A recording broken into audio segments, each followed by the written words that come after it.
Hello, welcome to the Bible study. My name is Kent Philpott, program number 48 in our series, The Gospel of Mark. We are in chapter 12. In terms of the period of time of Jesus' ministry, it's in the very last week. Matter of fact, it's in the last few days. And we have all kind of conflict going on with the religious authorities, particularly the Pharisees, the Sadducees, and some of the political people, the Herodians. It's an extremely tense time. Jerusalem is filled with pilgrims.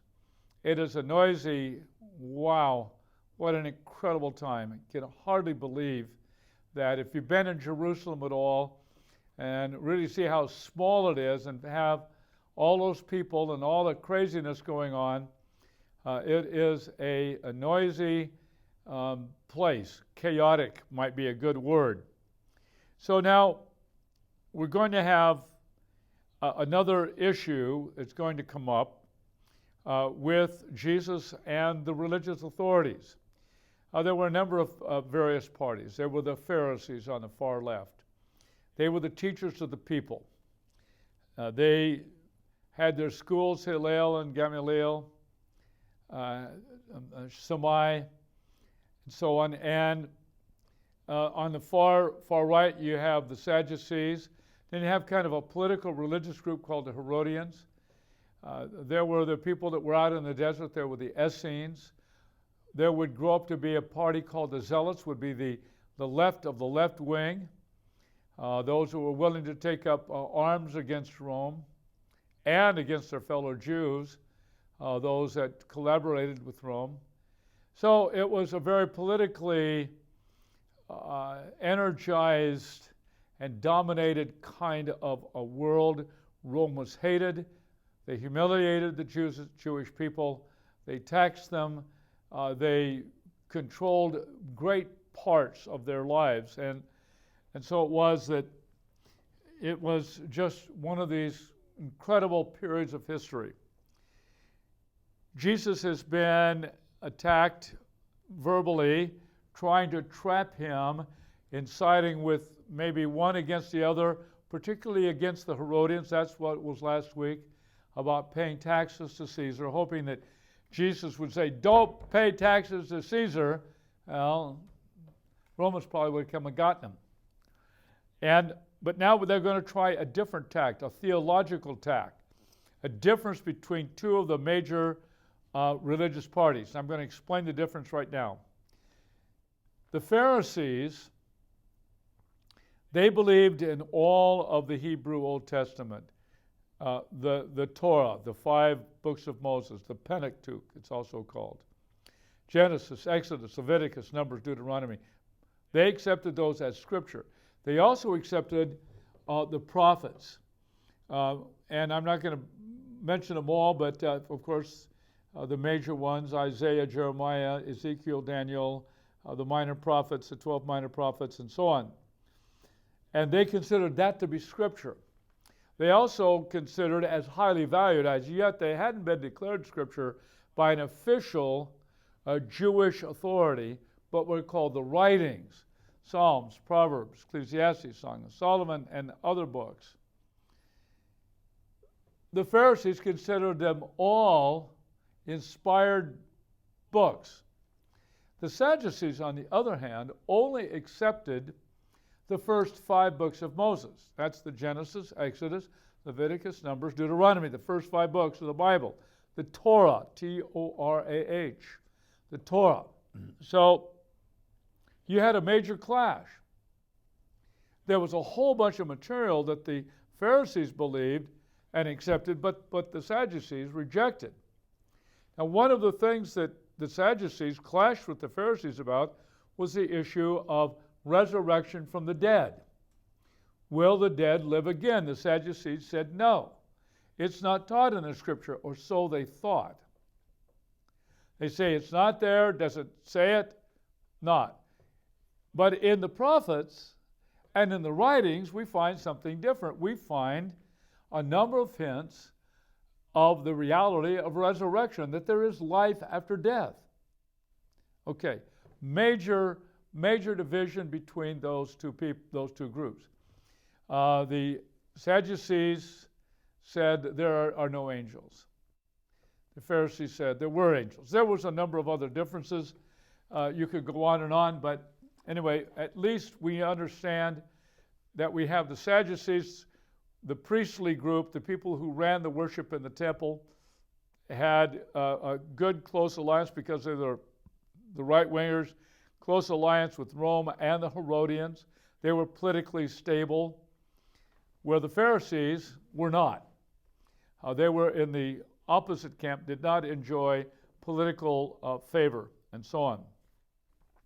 Now, just recently, the Pharisees, in the issue of paying taxes to Caesar, well, they lost their bid to trap Jesus. So now it's the Sadducees' turn. They're gonna try to pull one on Jesus too.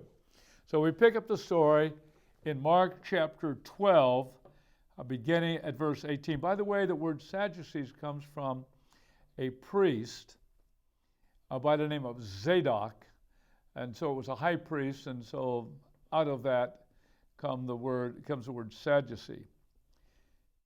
So Mark 12:18, and Sadducees came to him who say there is no resurrection. You see, it was very plain. Everybody knew it.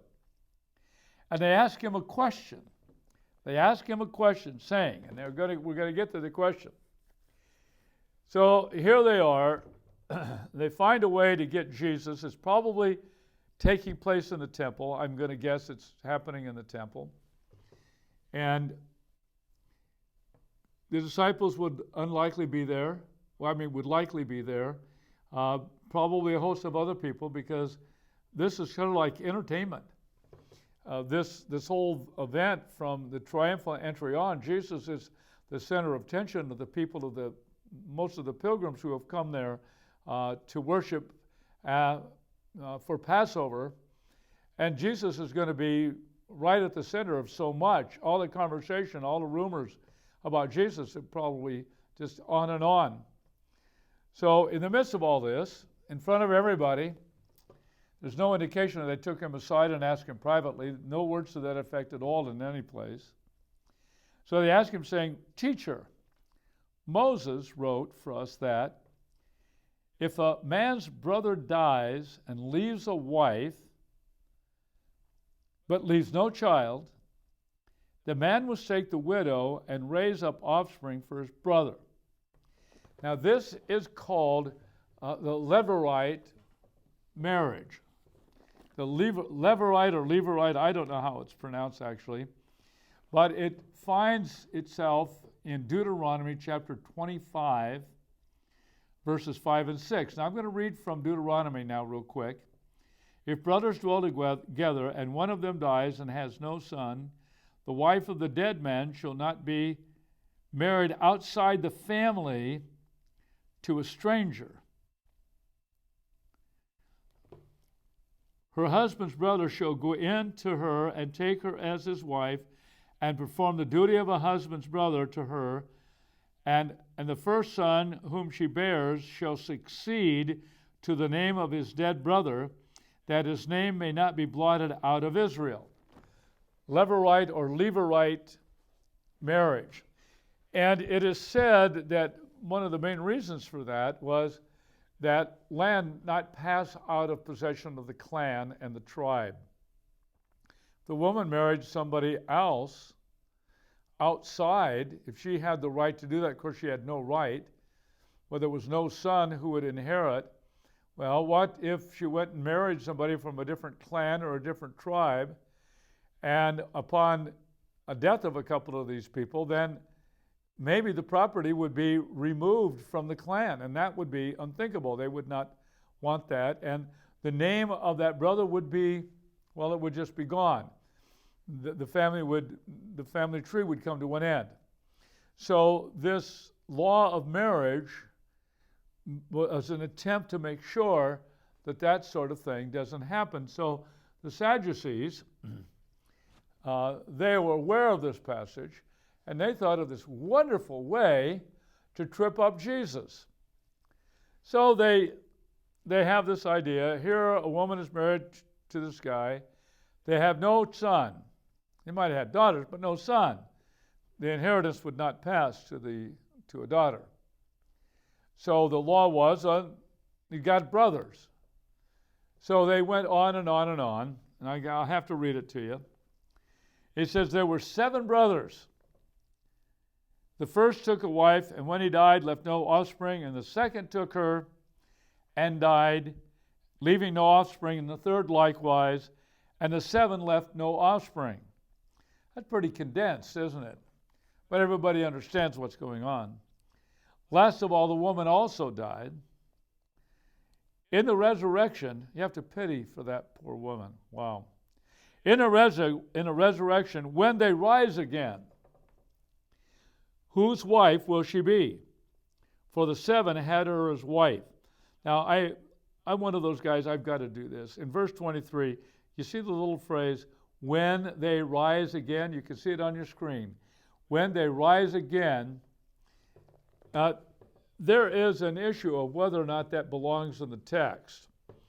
Now let me just explain to you. Whenever I study a passage, I get out what's called my Greek critical text. It'll have the Greek here, and then below it will have the textual variants, where over the years something got changed. People say, what? Well, we know all about this, and I have for a long, long period of time. But this little phrase, when they rise again, is in a codex called Beza. It's represented by the letter D, part of what we call the Western text, or family of manuscripts, 5th, 6th century. But Codex Sinaiticus, Codex Vaticanus, 4th century manuscripts, that means in the 300s, and some other important translations like from the Coptic and the Syriac and the Old Latin, don't have it. So it's obvious if you got something that wasn't here, way over here earlier, and then all of a sudden, boom, it shows up, well, obviously, that's on Malong. And we find hundreds and hundreds of those in a textual apparatus. And it actually lends support to Scripture because you see that we can track the additions. People say, well, the Bible's been changed. You can't trust the Bible. It's been changed. That's not so in terms of what we know to be the text.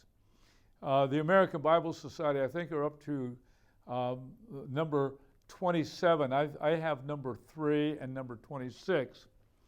And they produce every few years, based on recent scholarly examination of the text, which is the most likely original rendering. And they estimate that it's something like about 96, 97% positive that they've got this is the text.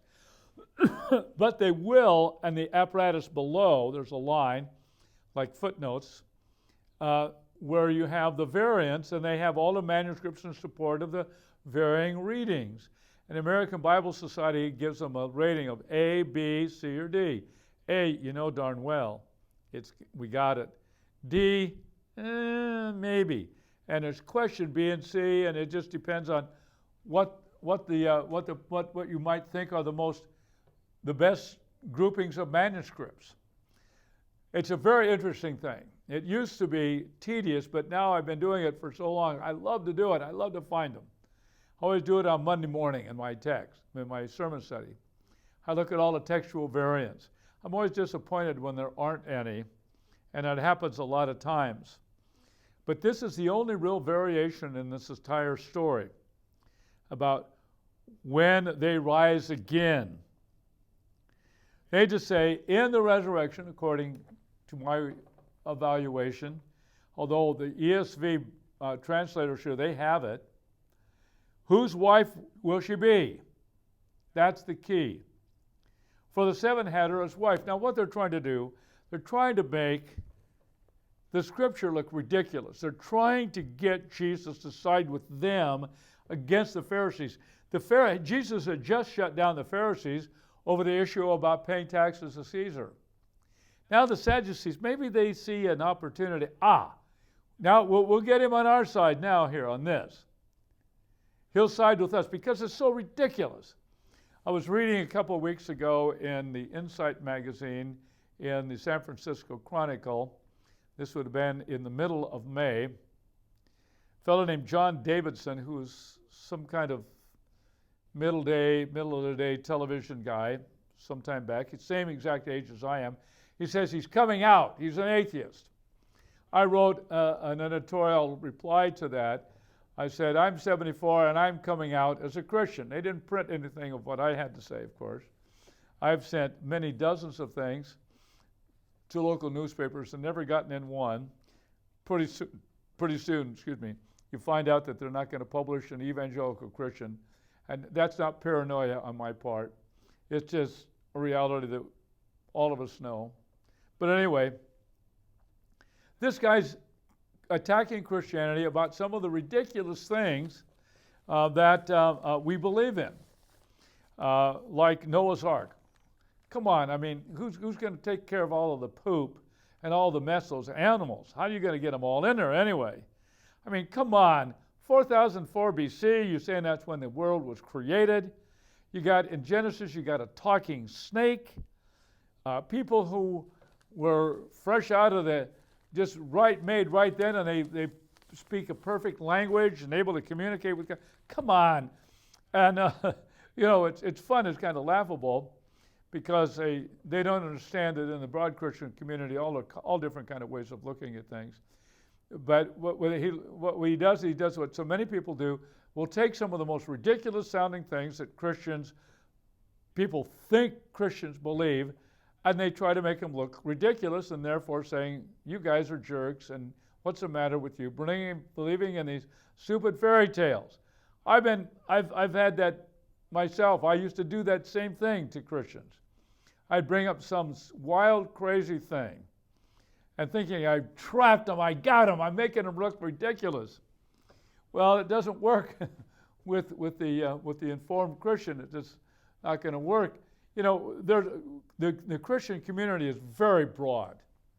People believe all kinds of things about the creation. You got everything from strict 4004 7-day creationists to somebody like Francis Collins, the fellow that first one to map the human genome, who have a completely different view over here. Incorporate evolution. So you've got Christians who reject evolution as a process. You've got Christians who accept it. You got everything under the sun. Noah's Ark, you have some people think it was a local thing. Some people say it was a broad worldwide. Who knows? Who cares? These are irrelevant details. When you look at some of the strata of literature that we find in the Hebrew Bible in particular, it's anybody's guess.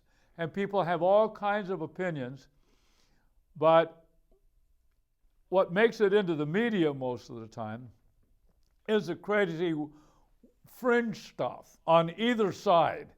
The fringe stuff, but most Christians are someplace along here, because the Scripture does not exactly say it in a kind of a Western thinking process that we're used to.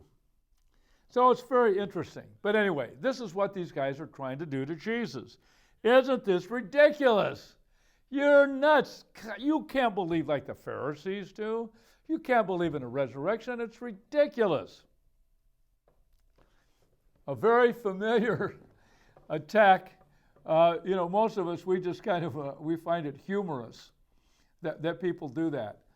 And it makes us a little sad sometimes. And it will make us think about that when we used to do the same thing. I was a Christian when I was still doing it. To this guy, Charles Davenport, who was also in the military with me, and he lived across the street, who was just getting ready to get out when I became a Christian. Lived in Lake Charles, Louisiana, I remember that. And I would argue with him. I would think I've got him. And I was already a Christian. But I was not easily going to be adopting all of the stuff that Christians believed. And there's a lot of things I still don't. But I used to try to get him, and I used to do the same thing. I thought I was so smart.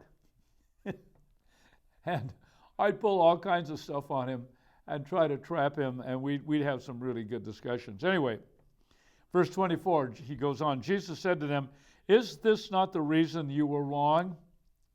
Because you know neither the Scriptures nor the power of God." First of all, he says, you're wrong. You got it wrong. And for two reasons. You don't know the Scriptures. Thereby, Jesus authenticates that all of the Hebrew Scripture, well, at least the Torah and the prophets, is Scripture. He probably, at this period in history, it's just going to, pretty much a done deal that the Psalms and Proverbs and so on and so forth, those books contained in what we call the writings, the three parts in the Old Testament, law, prophets, writings. The people had already gone there. It just hadn't been made official by a council of rabbis. That was going to come in about 70, 80 years. Anyway, so here it is that you've got this very interesting thing that Jesus says this is Scripture. Know the power of God. I touched on this a little bit last week. The picture we get of God in the Bible is that he spoke the universe into existence.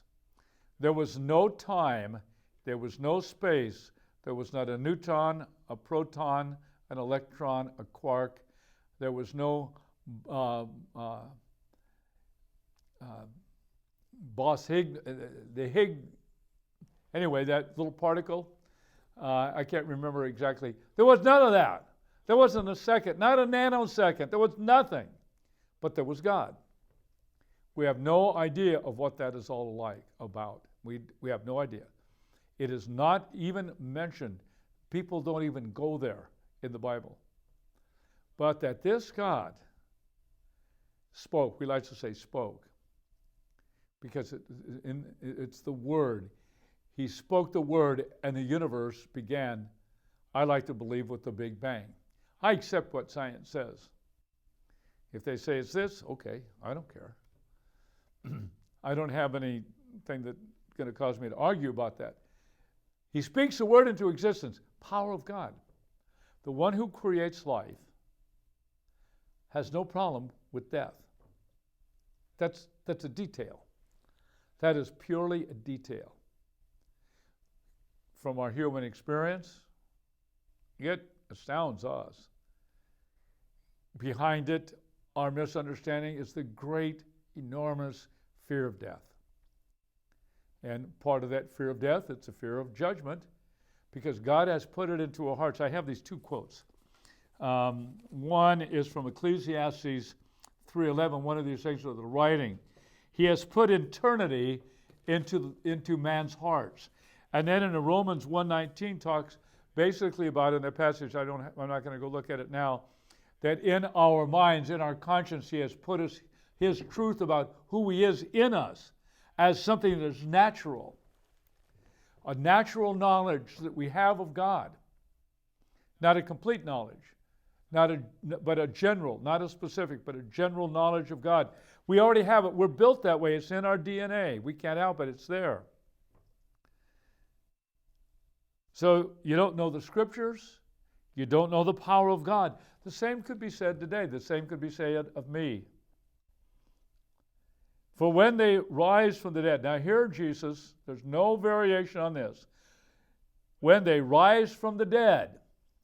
He says, when they rise from the dead, they neither marry nor are given in marriage, but are like angels in heaven. No marriage in heaven. Now, some people are going to go, boy, I'm sure glad of that. I'm not going to say if I'm in that category. My wife's in the control room, you understand. But other people say, well, yeah, of course, that makes sense.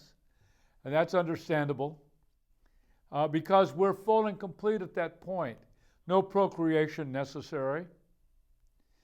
That's off the boards, out of the question, unnecessary. at this point, procreation to fill the planet, people to planet. Not necessary now. But bigger than that, there is the fellowship that is complete. Satisfaction. Mick Jagger and Rolling Stones can't get no satisfaction. That song never apply to heaven. That is the place of perfect satisfaction. The great storyline of the Bible, there's storylines, broad storylines in the Bible. We begin with fellowship with God in the garden. Everything is wonderful. All our need is met. Something awful happens. Deception, lying, demonic presence, murder, expulsion from the garden. The whole rest of the Bible is the story of God's bringing us back into fellowship with Him. And in fellowship with God, all need is perfectly met. There is perfect satisfaction. Called fellowship. It's one of the major themes. The whole of the work of Jesus on the cross is all about bringing us back into fellowship with God. That is the ultimate intention of God. The ultimate intention of God is that we might be in His presence and behold Him and forever. That's the beatific vision. Interesting, also shared by Islam and by every other theistic religion as well. It's in our bones. Death cannot be the end. We know we're going to behold God. And that's the reason Jesus died in our place. Then he says, as for the dead being raised, have you not read in the book of Moses in the passage about the bush how God spoke to him saying, I am the God of Abraham and of Isaac and of Jacob. He is not the God of the dead but of the living. You are quite wrong. Now, I got to this late. In Exodus 3, burning bush, Moses sees it. God reveals, he said, I am the God of Abraham, Isaac, and Jacob, not the God of the dead. They were living. They were living then. The Mount of Transfiguration. Jesus goes up on the mountain, takes Peter, James, and John, meets Moses and Elijah there. They're really there. Peter wants to build them a tent.